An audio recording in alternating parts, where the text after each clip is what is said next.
أهلا بكم مشاهدينا بعد الفاصل. أنا النهاردة هقدم فقرتنا الدائمة ب100 راجل بشكل مختلف، لأني معتبراها مكملة للفقرة الأولى اللي اتكلمنا فيها عن الابليكيشن المجتمعي والتعارف والتواصل عن طريق الابليكيشن والتطبيقات بسبب الوحدة والفراغ والانسحاب الاجتماعي وما إلى ذلك. النهاردة معايا سيدة ملهمة استغلت وقتها بأنها طورت نفسها وطورت مهاراتها وخلقت لنفسها مجال شغل، ما انتظرتش وظيفة أو تعيين. معايا خبيرة التدريس للغة الإنجليزية الملقبة بسفيرة اللغة الإنجليزية الأستاذة شيري حسين. أهلا بيكي يا أستاذة شيري. أهلا بيكي. إيه حكايتك مع الإنجليزي وإشمعنى الإنجليزي؟ الإنجليزي هو أكتر مهارة مطلوبة في سوق العمل، يعني أي مكان هتحبي تدخليه وتجوين فيه تبقي ممبر، حتى لو مش هتشتغلي لازم يبقى عندك كده as a first step انجلش، بتعرفي تتكلمي انجلش. حضرتك خريجة ايه؟ اداب لغه عربيه. دي بقى انا كنت توقعت هتقولي لي اداب انجلش. دي حاجه لطيفه جدا، حلوه قوي. يعني حضرتك اداب لغه عربيه متخصصه في اللغه العربيه، طورتي من نفسك بلغه جديده مختلفه. احكي لي رحلتك بقى لما قررتي تدرسي انجليزي، درستيه ازاي وعن طريق ايه وايه؟ هل مشاهده افلام اجنبيه؟ هل قراءه؟ هل كورسات وشهادات خدتيها؟ اولا كانت الكورسز لازم بتبقى خطوه اساسيه، لان اللي انا هاخده لوحدي في سيلف ستادي في البيت في فتره طويله جدا الكورس هيختصره معايا، لكن الكورس لوحده ما ينفعش، لازم يبقى في جنبه خطه، في بلان وسيلف ستادي انا بمشي عليهم. انا كنت بذاكر انجلش من 8 ل 16 ساعه يوميا، انا تقريبا ما كانش ورايا غيره. من 8 ل 16 ساعه بتدرسي انجلش؟ ده حضرتك غاويه سيلف ستادي. سيلف ستادي يعني الدراسه الذاتيه حقيقة. يعني استاذه شيري عملت على الدراسه الذاتيه وطرقت مصادر خاصه بيها وعلمت نفسها بنفسها.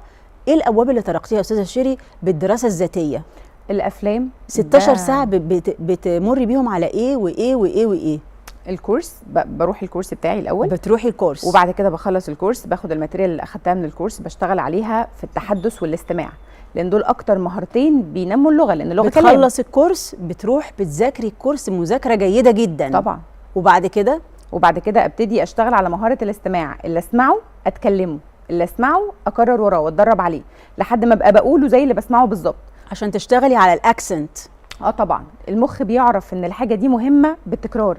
ومشاهدة الأفلام والمسلسلات الأجنبية مهمة جدا، لأن أنا بعرف الثقافة وطريقة التحدث وبفهمهم وأعرف هم يقصدوا إيه، لأن هم طريقة تركيب الجملة في الحوار طبعا غير مختلفة عننا خالص. الجملة الأكاديمية غير الجملة كمان المصرية، يعني في ناس لما بتيجي تتكلم إنجلش بيبقى عندهم مشكلة كبيرة في إنه بيتكلم إنجليزي عربي، بياخد الكلام بيترجمه. يعني أنا بالعربي بقول ولد جميل، بالإنجلش بقول هو جميل ولد، هانسون بوي. عايز أسألك على حاجة، قوليلي. الممارسة ما كانش عندك في يومك خلال رحلة الدراسة ما بين الكورس ودراسة اللي خدتيه في الكورس ومشاهدة الأفلام الأجنبية، كان عندك مكان ممارسة مع أجانب أو بلغة إنجليزية؟ طبعا.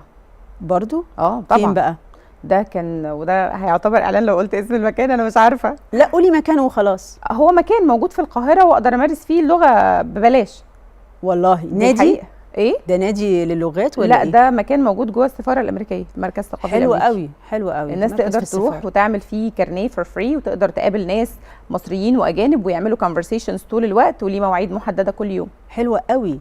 يعني حضرتك فعلا نموذج بالنسبه لي مكمل للفقره الاولى للناس اللي عايزه تشغل نفسها، للناس بحثتي وعملتي سيرش دقيق ولقيتي اماكن لممارسه اللغه تابعه للسفارات، واخدتي كورسات واتفرجتي على افلام سينما، منك انت عملتي ترفيه وشغلتي وقتك وانبسطتي وعملتي ممارسه للغه وشفتي تركيب الجمل والحاجات دي كلها.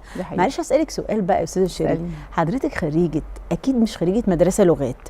مدرسه بابليك سكول، مدرسه حكومه. هايل. يعني كمان خريجه مدارس حكومه، اتعلمتي تعليم جيد ودخلتي الجامعه وخلصتي، ودلوقتي انا واثقه ان مهارتك في الانجليزي ما تقلش عن مهارات الولاد والبنات خريجين مدارس اللغات. انا بتكلم انجلش زي العربي بالظبط، ما شاء الله عليك. بالنسبه لي زي بعض، واقدر ادرسهم لاي حد ايا كان مستواه. هايل. انا عرفت ان حضرتك صاحبه اكاديميه كمان. دي حقيقه. احكي لي بقى قصه انك كمان ما اكتفيتيش انك درستي اللغه الانجليزيه ووصلتي بيها زي العربي بالظبط وبقيتي متمكنه ومتمرسه زي خريجي مدارس اللغات. مين ساعدك في التاسيس او اداكي الدعم المادي والنفسي والمعنوي؟ لا ما كانش في دعم مادي خالص بصراحه، يعني انا بداتها الاول فريلانس، كنت بشتغل لوحدي على الانترنت، وبعد كده بدات اخد اماكن في ورك سبيسز، عملت البيج بتاعتي على الفيسبوك وبدات اشتغل عليها، والتيك توك اكاونت واليوتيوب. بتعلمي الانجليزي عن طريق الفيسبوك؟ بالظبط. هايل. وبعد كده بدات اخد اماكن، يعني عشان ابدا ستارت اب ما ينفعش اخد مكان لوحدي بموظفين وانا لسه ما عنديش القدره الماديه لده، فكنت باجر في ورك سبيسز مساحات عمل مشتركه باخد فيها رومز، واحط على الرومز التايتل بتاعي، والناس بتيجي تاخد معايا اوف لاين اور اون سايت في المكان. وبدات البروجكت، وبعد كده بدات افتح فروع لنفسي، وبقى في دلوقتي حاليا فرعين في القاهره الحمد لله. حلو ما شاء الله، بقى عندك فرعين لاماكن تدريس اللغه الانجليزيه. دي حقيقه. ما فكرتيش ليه تبقي مدرسه لغه انجليزيه؟ حسيتي ان التدريس مثلا بشكل دائم في مدارس هيأيدك جدا، مش هيخليني اعرف اعمل اللي انا عايزاه مع الطلبه. هو ده السبب اللي خلاني فتحت مكان، انه انا لما كنت بروح احضر كورسز، او لما كنت بحاول اساعد الطلبه في اماكن، انا اشتغلت قبل ما افتح مكاني اشتغلت في اماكن تانية، لقيت نفسي طول الوقت مقيده بمنهج ومقيده برولز، والرولز دي مش بتساعد الطالب زي ما انا عايزه، لان انا اتعلمت فانا عارفه القصه من الاول بتيجي ازاي، وايه الكويس وايه الوحش، وايه اللي هيفيد الطالب وايه اللي ضده. فبقيت عايزه طول الوقت اعمل اللي يفيد الطالب، هم مش بيساعدوني على ده فساعدهم انا. طب مين نوعيه الطلبه اللي بتيجي حضرتك؟ الاعمار واشكالهم من 6 سنين ل 60 سنه. ايوه من 6 سنين اللي عايز يتعلم لغه انجليزي، حضرتك من 6 سنين عشان المدارس والمناهج الدراسيه، او بيجهز نفسه لدخول المدرسه. دي حقيقه. و60 سنه بييجوا يشغلوا وقتهم ويتعلموا انجليزي. كل واحد بيبقى ليه هدفه، يعني انا عندي عايزه اعرف الهدف بتاع ال60 سنه ايه؟ 65 كمان مش 60 سنه. معايا فعلا كيس دلوقتي هي 65 سنه بتتعلم انجلش، لان احفادها عايشين في امريكا ما بيتكلموش عربي، وهي مش عارفه تتواصل معاهم، فبتاخد الكورس عشان خاطر لما يكلموها ما تبقاش محرجه منهم. حلو وكمان قوي. هدف جديد لحياتها، لان البني ادم، ما هو ده السبب اللي خلاني اخدت كورسات في البدايه، انه ما فيش هدف، في وقت كتير فاضي، في فراغ، في وحده، في شخص مش حاسس بقيمته ولا حاسس انه بيعمل حاجه او بيقدم حاجه للناس اللي حواليه ليها لازمه، فلازم يبقى حاسس انه حياته ليها هدف في الاخر. هايل. مش لازم اقدم، يعني انا ممكن اللي حواليا كبروا اعتمدوا على نفسهم، ولادي بيشتغلوا، ولادي سافروا، او ما عنديش ولاد اصلا فاتخرجت فاضيه، لازم احط لنفسي هدف جديد، اتعلم مهاره جديده. يعني استاذه شيري ضربت مثل بنفسها ومثل بالعملاء بتوعها اللي جايه تتعلم انجليزي في سن ال60، عندها هدف جديد، بتشغل وقت فراغها، ما فيش حد حواليها محتاجها، يعني كل واحد معتمد على نفسه، مش محتاجه يعني هي ملهاش لازمه، لا انا ممكن اخلق لنفسي لازمه لنفسي، اتعلم حاجه جديده زي ما قلنا في الفقره الاولانيه. يعني هي دلوقتي اتعلمت حاجه جديده، واكيد ده انعشها وانعش مودها واداها ايجابيه واداها نضاره، انها كل يوم بتروح وبتقعد مع حضرتك وتتكلموا انجلش وتديها حاجات تذاكرها وتعلي من مستواها. بيفرق في نفسيتهم جدا، يعني بتحسي ان هم وشهم بيتغير. يعني انا الطلبه لما بييجوا الكورس عندي بيتقال لي كده لفظا، انا باجي عندك عشان اكسر المود بتاع الشغل واخرج من خنقه اليوم، عشان انا بحس ان انا هنا بفصل، باخد حاجه انا حاسس ان انا مبسوط بيها، مش مقيد، مش خايف. وبعدين في ناس كتير لما بتروح تاخد كورسز اللي يتريق عليه، اللي يلاقيه مش بينطق حلو ويضايقه. دي نقطة خطيرة جدا. التنمر، انت رايح بعد ما شاب ودوك كتاب. ده كتير. طالما بعمل حاجة صح وحاجة إيجابية تجاه نفسي وقيمة مضافة، ان شاء الله حتى حاجة ترفيهية. دي حقيقة. يعني ناس بتتنمر على بعضها حتى وهي رايحة تدرس انجلش وتكسر مقاديف بعضها. بيتنمروا على الطلبة. اللي مين؟ مدربين اللغة ومدرسين. يعني انا بيجي لي طالب متعقد، انا رحت اخد كورس والتيتشر بتاعي لما لقاني بنطق كلمة غلط ضحك وضحك الطلبه عليا. ده كلمه خطيره جدا. فده كانت من الصدمات بالنسبه لي. انت رايح له عشان انت مش عارف، هم بيجوا لنا عشان مش عارفين. بالظبط. هو لو عارف هيجي لي ليه؟ ومش لغتي، حاجه بتعلمها. طب حقيقه مش مطلوب منه يتولد وهو بيتكلم 10 لغات عربي بس. والمفروض البني ادم يخلي باله من الحاجات دي، يبقى نفسيته طبعا اقوى وما يستجيبش للتنمر وما يستجيبش حد بيتريق على طريقه نطقه، ويمشي لقدام وياخد خطوات. يعني المجتمع فعلا يا استاذه شيري مرعب. يعني مرعب. يعني محتاج دلوقتي قوه نفسيه. ما هو القوه النفسيه دي بتتبني مع كتر الصدمات، وان انا اعرف اعدي. فلما نجيب ست بيت بسيطه هي بعد ما عدت ال50 او ال40 او حتى في الثلاثينات طول عمرها حياتها في البيت، عشان اقول لها لما حد يتريق عليكي تعرفي تصديها، هتعملها ازاي؟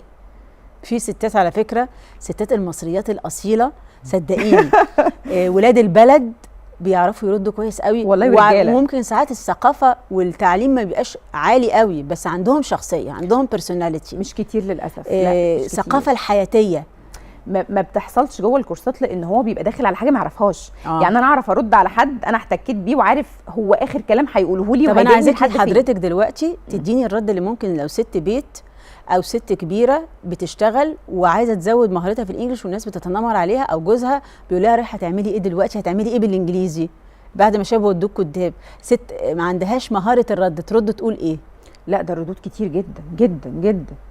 اولا العالم كله بيتكلم لغه احنا ما نعرفهاش، فاحنا لازم نتعلمها عشان نعرف نتواصل مع العالم. احداث كتير حصلت في الدنيا حوالينا محدش كان هيعرف يفهمها او يستوعبها الا لو بيتكلم لغه. ولادي دلوقتي اللي انا بوديهم المدرسه اذاكر لهم ازاي؟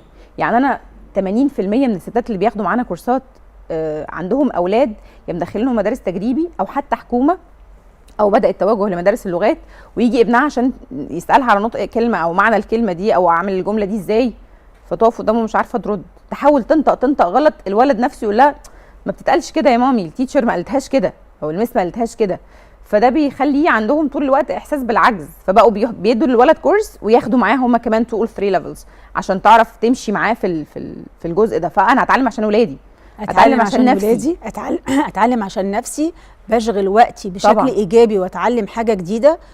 والعلم ده بينور البصيره وينور طبعا المدارك. طبعا انا بطور طبعا من نفسي طبعا. انا بشغل نفسي بطريقه ايجابيه. بتعلم لغات عشان حتى لما اتفرج على افلام مش لازم اقعد اقرا الترجمه، واخده بالك؟ هي مشكله تطوير هنا الذات ده بيفرق في السلوك، دي بيفرق في الشخصيه، بيطور الست حتى مع جوزها ومع اولادها في شخصيتها وفي اسلوبها وفي ثقتها بنفسها. دي فيها نقطه مهمه، انه الطرفين لما واحد فيهم بيتطور والتاني لا، الطرف التاني طول الوقت بيبقى خايف وبيكسر مقاديف اللي بيتطور. ايوه، سواء اللي بيتطور ده راجل او ست، يعني وفي الغالب الكيس دي بتحصل ان تبقى ست اكتر من راجل، يعني هي اللي رايحه تاخد كورسز وهو لا، فبيبقى عنده قلق انها هتتنطط عليا بقى بعد ما اتعلم، او هي مش بس عارفه حاجه انا ما اعرفهاش. انت قاعده يعني انت قاعده وبتربي الولاد وبتاع، هتعملي بيها ايه؟ هتروحي تكلمي انجلش مع مين؟ هتعمل بيها حاجات كتير. يعني ابسط ما فيها ان الستات اللي بتعرف لغه دلوقتي بيدرسوا تاسيس. يعني انا ظروفي الماديه بقى فيها مشكله، فبدي دروس للاطفال الصغيرين في التاسيس، وبعرف اصرف على نفسي واجيب لنفسي سورس. يعرفوا يدخلوا على مواقع كتير زي فايفرز وخمسات وحاجات كتير قوي على الانترنت، يقدروا يقدموا مهارات بسيطه للمتعلمين بمقابل مادي للناس اللي عايزه تتعلم. يقدروا ينزلوا بعدين يتعلموا وياخدوا شهادات ويدوا كورسز هم كمان. فحته ان انا يبقى معايا مهاره مختلفه تقدر تفتح لي ابواب الانجليش دلوقتي عامل زي المفتاح بتاع اي باب مقفول. اي حته عايز تدخليها وتعملي فيها خطوه تاخدي فيها ستيب، لازم انجليزي في البدايه. انا رايي ان اللغات هي مفتاح للعالم. حقيقه اللغات بصفه عامه، دي حقيقه، ده حقيقي. انا معجبه بيكي يا استاذه شيرين. استاذه شيرين بحاجه مهمه قوي، ان انت خدتي دراسه حره ودراسه ذاتيه من مصادر مختلفه، وعملتي بيها خلق لفرصه عمل ليكي. يعني فرصه العمل بتاعتك ما جاتش حتى من دراسه الشهاده الاكاديميه اللي خدتيها من الجامعه. يعني عايزه اعرف الطريق ده امتى بالظبط جاتلك هوايه الانجليزي وقررتي ان تاخديه للنهايه، وقررتي ان تاخديه مجال عمل ومهنه؟ انا كنت بدور على شغل بشكل عام. يعني احنا عندنا مشكله في المجتمع والشباب ان كل الناس اغلبها بتصادف مشكله في ان هي مش لاقيه شغل بالشهاده اللي خدتها. مش هتلاقي مش شغل صعب بالشهاده، شهاده الجامعه. بس احنا في مننا كتير. انا خريج تجاره، في كام مليون واحد خريج تجاره. ايوه. خريج حقوق، في كام مليون واحد خريج حقوق. طب انا ايه اللي هيخليني اوظفك وما اوظفش اللي لسه متخرج معاك او اللي اتخرج قبلك بسنه او بسنتين؟ لازم يكون عندك حاجه تميزك، مهاره جديده، مهارات جديده وتعليم جديد، وخلقتي لنفسك سوق عمل بنفسك. الحمد لله الحمد لله. وخلقتي لنفسك مجال شغل واعتمدتي على نفسك بالدروس الاونلاين وتعليم اللغه اونلاين. حقيقي. وبعدين كنت بتأجري مكان لو حد عايز تديله درس وجها لوجه، وبعدين بقيتي ليكي مكانك الخاص وبقى عندك بدل مكان مكانين. فانا باكد على الحكايه دي عشان كل ست بتتفرج علينا وكل شاب وشابه، ازاي النماذج الملهمه اللي ما بتقفش في مكانها وتقول انا مش لاقيه شغل، انا خريجه اداب، انا خريجه تجاره. يعني استاذه شيري درست دراسه موازيه وصرفت على نفسها واهتمت وخدت خطوات واحترفت الشغل وعملت لنفسها مجال الشغل بنفسها، ما انتظرتش تعيين. انا بحكي عن الموضوع ده. في خلال رحلتك بقى مين اتنمر عليكي في البيت؟ يوه. لا والله. لا، البيت ما كانش الصحاب، مصدق. الزوج، يعني هما في البيت ما كانوش مصدقين ان انت هتعملي كده فعلا، خصوصا ان انا كنت داخله على 30. فهم كانوا فاكرين ان انا 30 يعني سن صغير. بالنسبه لحد هيتعلم من اول وجديد حاجه من الصفر لسه، لا هو مش صغير يعني. احنا بنقول ما احنا بنخلص الجامعه، او الثقافه بتاعتنا في مصر خلصت جامعه خلصت دراسه. لكن عشان انت بقى تقعد تذاكر لمهاره جديده وتبتدي تعرف وتاخد كورسز وتنزل وتروح. قولي لي بقى التحديات والتنمر والناس كانوا بيقولوا لك ايه؟ الاول البيت كانوا متخيلين ان انا بقضي وقت، يعني بشغل وقت فراغي، فخليها تتسلى مش هيحصل حاجه. فما كانوش مقتنعين ان احنا هنوصل للي احنا فيه دلوقتي ده، نو واي يعني. بس كانوا سايبيني، وبعد شويه لما لقوا في خطوات بدا يبقى في تشجيع كويس. ولما الخطوات زادت التشجيع زاد، لحد ما بقوا دلوقتي يمكن اقوى داعم في حياتي. هايل. احلى حاجه ان اللي صاحب هدف او مؤمن بحاجه بيعملها يبقى عنده اصرار، ما ياخدش خطوه لورا من كلمه، ما يسمعش لحد، ما يسمعش لحد بيحبطوك. دي نصيحه هايله. طبعا الناس لما تيجي بتحبط. تفتح مكان هتجيب منين؟ طب لما تيجي تشتغل على الانترنت افرض الناس هجمتك. طب لما تيجي تاخد خطوه تذاكر كورس جديد، ما كفايه مذاكره بقى. يعني دايما هتلاقي هو ده بيبقى ليه سببين. اول سبب ان الشخص اللي انت بتتكلم معاه مش فاهم، وتاني سبب الشخص اللي انت بتتكلم معاه مهما كان قريب منك بيبقى خايف لا تنجح وتتغير. مهما كان قريب منك خايف لا تنجح وتتغير. يعني دي نقطة خطيرة جدا يا جماعة، ان انا لازم اصر على النجاح واشتغل، لان ممكن الناس اللي قريبة مننا زي ما قلنا في الفقرة السابقة ساعات بتبقى علاقات غير داعمة، وساعات بتبقى علاقات مؤذية وهم مش فاهمين. هم ما بيعملش ده عشان هو عايز يأذيك، ده ممكن ما يكونش عارف التخوف اللي جواه اصلا، بس هو بيزقه ناحية ان هو يقول لك لا بص ما خايف زيي، اشمعنى انا خايف؟ انت ما تخافش زيي ليه؟ اشمعنى انت قوي وانا ضعيف؟ اشمعنى انت قادر وانا مش قادر؟